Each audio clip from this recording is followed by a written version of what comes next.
হঠাৎ করে ভক্তদের চমকে দেন সুপারস্টার শাকিব খান।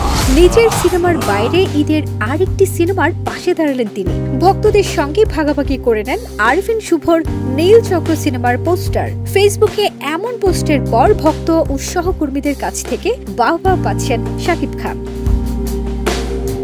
শাকিব খান তার ফেসবুক পোস্টে নীলচক্র সিনেমার পোস্টার ভাগাভাগি করে লিখেছেন, নীলচক্র টিমের জন্য শুভকামনা। এতে সামাজিক যোগাযোগ মাধ্যমে আলোচনার জন্ম হয়। নীলচক্র সিনেমার অভিনেতা আরিফিন শুভ শাকিব খানের স্ট্যাটাসের নিচে কৃতজ্ঞতা প্রকাশ করে স্ট্যাটাসের জন্য ভালোবাসা জানিয়েছেন। ধন্যবাদ জানিয়েছেন অভিনেত্রী মন্দিরা চক্রবর্তী।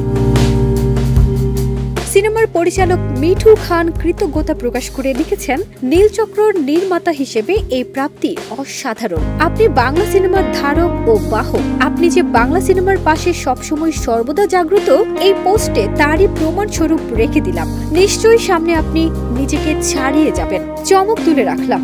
ধন্যবাদ ও শুভকামনা।